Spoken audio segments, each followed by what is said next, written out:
What if the nightmare you thought was a dream became terrifyingly real? What would you do if a mysterious mask held the power to control your fate? Could you escape, or would it consume everything you love? Tunde loved spending time in the market, walking through the stalls filled with old dusty artifacts. Each item had a story, and he loved imagining what the people who made them might have been like.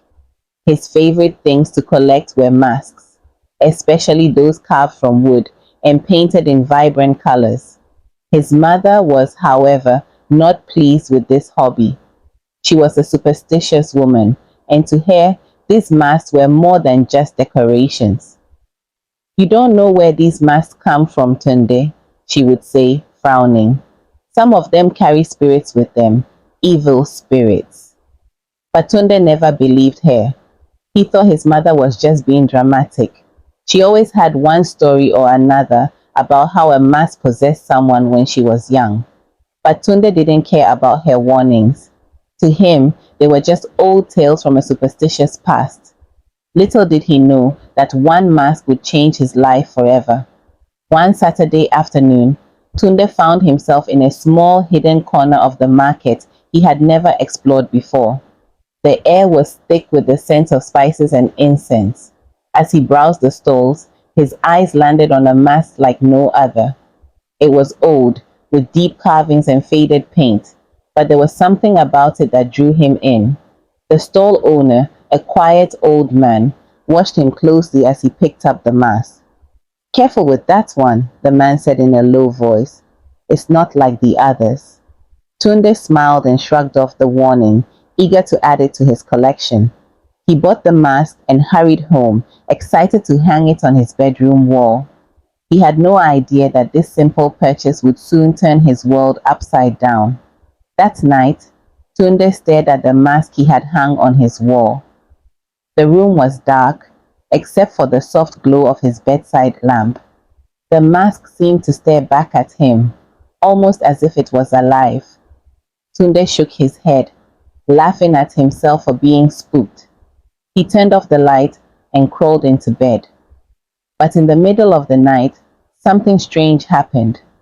Tunde was awoken by soft whispers, as if someone was speaking to him from a distance. He sat up, his heart pounding. The room was quiet, but the whispers continued, urging him to do something. Confused and a little scared, Tunde tried to go back to sleep, but the whispers grew louder. "Wear it. Wear the mask," they said. Tunde shook his head, thinking it was just his imagination, but deep down, he felt something was wrong. Over the next few nights, the whispers became a regular occurrence. Each time, they were more insistent. "Wear it. Put it on," they urged. Tunde began to feel uneasy in his own home. During the day, everything seemed normal, but as soon as night fell, the whispers would start again. His mother noticed his restlessness and asked if he was all right, but Tunde brushed it off, not wanting to worry her. He couldn't explain the strange feeling that was building inside him. The mask was calling to him. It wasn't just a voice anymore, it was an edge, pulling him closer to the mask every time he looked at it. One night, unable to resist any longer, he reached for the mask and held it in his hands. His heart raced as he brought it closer to his face, the whispers louder than ever. The moment Tunde put the mask on, everything changed. It was as if a jolt of electricity shot through his body. His hands trembled and his vision blurred. He tried to pull the mask off, but it was stuck, as if it had fused to his face. Panic set in, but before he could scream for help, a deep voice spoke in his mind. "I am Uzochi," the voice said. "I have been waiting for this moment." Tunde felt a strange force take over his body. He was no longer in control. His movements were not his own, and his thoughts were clouded with memories that weren't his. Uzochi, the vengeful spirit of an ancestor, had taken over his body, and there was no escape. The next morning, Tunde's mother noticed something was off. Tunde wasn't acting like himself. His eyes seemed darker, and his usually cheerful attitude was gone. When she asked if he was okay, he simply nodded and walked away, avoiding eye contact. The house felt colder, as if a dark presence had settled in. His mother couldn't shake the feeling that something was terribly wrong. She had seen this kind of behavior before, back in her village when she was a child. She knew the signs of possession, but no one would believe her if she said anything. She decided to watch Tunde closely, hoping she was wrong. But deep down, she knew one of Tunde's artifacts had something to do with it. Inside his mind, Tunde fought against the spirit of Uzochi. He could still hear his own thoughts, but they were buried under the overwhelming presence of the ancestor. Every time he tried to speak or move on his own, Uzochi would push him aside, taking full control. I am here to right the wrongs of the past, Uzochi said in Tunde's mind. Your people betrayed me, and now I will have my revenge. Tunde was terrified. He had no idea what this spirit wanted or how to stop it. All he knew was that he had to find a way to break free before it was too late. Tunde's mother complained to her friends and neighbors about her suspicions. She told them about the mask and how Tunde had been acting strange ever since he bought it. But no one believed her. They laughed and dismissed her concerns as nothing more than superstition. Kids these days are just moody, one neighbor said. It's probably just a phase. But Tunde's mother knew better. She had seen this kind of thing before, and she knew that time was running out. If she didn't act soon, Tunde could be lost forever. But how could she stop a spirit, especially when no one believed her? Uzochi's presence grew stronger each day. Tunde's movements became more robotic, and his voice was cold and distant. Uzochi began to gather information about the people around him, learning their weaknesses and finding ways to manipulate them. Tunde, trapped inside his own mind, could only watch in horror as Uzochi plotted his revenge. He knew he had to find a way to break free before Uzochi hurt anyone, but the spirit's grip on him was too strong. Tunde's time was running out, and he was beginning to lose hope. Tunde's mother, desperate to save her son, sought out help from a local prophetess. The prophetess listened carefully to her story and nodded knowingly. The mask carries the spirit of a restless ancestor named Uzochi, she said.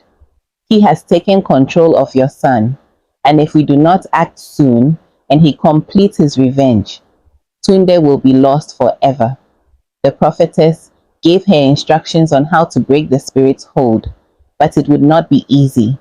They needed to perform a cleansing ritual before the spirit's power became too great. With time running out, Tunde's mother knew she had to act quickly. But would they be able to stop Uzochi before it was too late?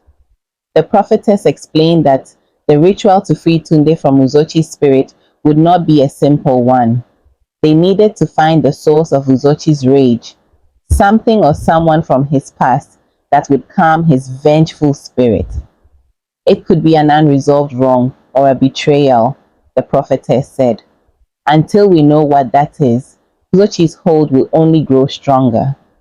You must uncover the story behind Uzochi's betrayal, she said. Only then can we calm his spirit.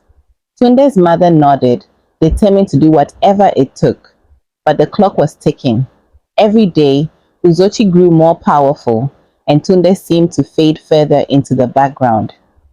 Time was running out. While Uzochi was controlling Tunde's body, deep inside, Tunde was still fighting. Though his strength was waning, he refused to give up. But the spirit was too strong, drowning out his efforts. Tunde's thoughts were no longer his own. Uzochi was making Tunde seek out those who could help him exact revenge, drawing up plans that involved innocent people. Tunde's mother knew she had to act soon before the mass power became irreversible. She decided to return to her village, where the older people still remembered the old stories. She hoped they would know more about Uzochi's past and what had led him to become so vengeful. With a heavy heart, she left Tunde, knowing she was racing against time. When Tunde's mother arrived at the village, she sought out the oldest elder. a woman who had been a keeper of the village's history. The elder listened to her story and sighed deeply. Uzochi was once a great leader, the elder explained, but he was betrayed by his own people, cast out, and left to pass on. His spirit has never found peace. She then told Tunde's mother about the betrayal, that Uzochi's closest friend had conspired with other trusted council members to steal his position as chief. On the day of his coronation as the supreme chief, the men, intent on destroying him, cast a spell on the ceremonial mask created to honor Uzochi. When he wore it, the spell trapped his spirit, but instead of erasing him entirely, it imprisoned Uzochi's spirit. The elder woman also mentioned that Uzochi had once managed to break free from the mask. He had succeeded in eliminating all the council members. But before he could destroy his closest friend, the one who had betrayed him the most, he was recaptured and sealed inside the mask. Uzochi is relentless. If he has found a way to return, he won't stop until he gets his revenge. You must hurry, she warned. With this new knowledge, Tunde's mother rushed back to the city, her mind racing. The elder had mentioned that the descendant of Uzochi's betrayer still lived, and she believed that finding this person might help bring peace to Uzochi's spirit. But how would they convince this person to help, especially with Uzochi still in control of Tunde? Back in the city, Uzochi's plans were becoming clearer. He gathered information on the descendants related to his betrayal.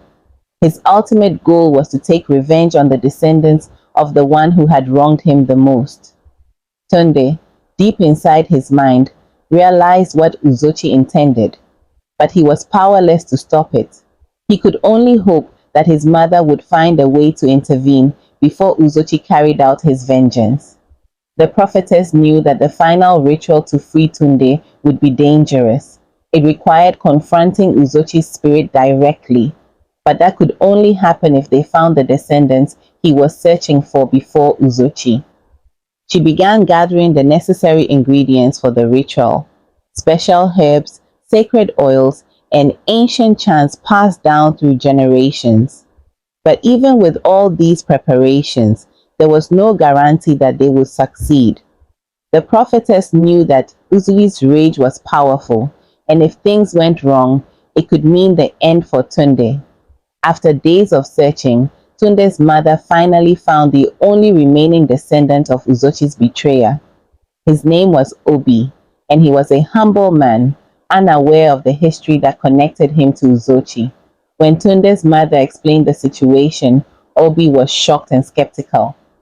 "I don't know anything about my ancestors' betrayal," he said. "But if this spirit is real and is targeting me, I'll help however I can." The prophetess had given Tunde's mother special herbs, undetectable by spirits, to place in front of Tunde's door. She warned that the herbs would only subdue Uzochi for at most an hour. As soon as Tunde regained temporary control, she would need to rush him to the shrine, for if Uzochi reawakened before they arrived, Tunde might be lost forever. The time for the ritual came, and the prophetess, Tunde's mother, and Obi stood beside Tunde, who was still under the control of the subdued Uzochi. As the prophetess began to chant, Uzochi's voice roared through Tunde's body. "I will not rest until my revenge is complete," Uzochi screamed. But the prophetess's chants grew louder, calling upon the spirit to intervene. Uzochi fought fiercely against the ritual. Tunde's body convulsed as the spirit tried to break free from the prophetess's power. The room grew darker, and a cold wind swirled around them. Obi, standing by, felt the weight of his ancestors' wrongdoings and the responsibility to make things right. "I am sorry for what my ancestor did," Obi said, his voice shaking. "But you must let Tunde go. His life is not yours to take. You can take mine, but let him go." Uzochi paused at Obi's words. For the first time, the anger in his voice faded, replaced by a deep sorrow. "I was betrayed by those I trusted," Uzochi said, his voice softer now. "How can I find peace when my spirit has been denied justice?" The prophetess, sensing the change, spoke gently to Uzochi. You have been wronged, but your vengeance will not bring you peace. Let us help you find rest. The room fell silent as Uzochi considered her words. Uzochi's rage surged, taking complete control of Tunde's body for a final vengeful act.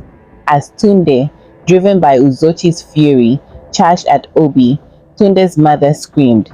In a desperate bid to protect Obi, she pushed him aside then stood in his place. Uzochi, blinded by his wrath, could not stop the momentum. Tunde's body, now a vessel of Uzochi's fury, struck his mother with force. The prophetess, her voice growing louder and more frantic as she chanted, could not act quickly enough to stop what happened next. Tunde's mother fell to the ground, unmoving. Uzochi roared triumphantly, fully possessing Tunde, while deep within, Tunde slowly fading away watched in horror, powerless to stop the tragedy. He had ignored Mama's warnings, and now the person who loved him the most was gone. The guilt weighed on him like a crashing storm, and Tunde realized with a painful clarity he had no one to blame but himself. Tunde was jolted awake by the sharp voice of the bus conductor. Oga, your money don't finish. Now here you say you go drop. The man barked, shaking Tunde roughly by the shoulder. Disoriented, Tunde blinked rapidly, his heart pounding in his chest. He was seated in a crowded public bus, the sounds of Lagos buzzing around him. Confused, he realized they had arrived at the lorry station near the market where he was supposed to alight. Still dazed from what felt like an intense nightmare, Tunde stumbled off the bus. The vivid images from his dream lingered in his mind, his mother, the mask, the possession. It had all seemed so real. As he stood there, trying to shake off the eerie feeling, he couldn't help but wonder if there was something more to the dream. Just then, his eyes caught sight of a small weathered shop tucked into a corner of the bustling market. The old store owner stood outside, his crooked smile unsettling. In his hands was the exact same tribal mask from Tunde's dream, the one that had possessed him. The man raised his hand, beckoning Tunde to come closer. Come, young man, the vendor called in a raspy voice. I have something special for you. Tunde froze, his heart leaping into his throat. Panic surged through him as the memories of the dream flooded back. Without thinking, he turned and bolted, running through the market as if his life depended on it. His body trembled, his breath came in ragged gasps, and the pounding of his footsteps echoed in his ears. The dream, or whatever it was, felt too real to ignore. The next time you go buying artifacts, be careful, it just may be possessed. Hi fam, hope you enjoyed this story. Don't forget to subscribe and hit the notification button so you don't miss any of your favorite African folktales. Until next time, it's bye from us at Apenthene African Stories.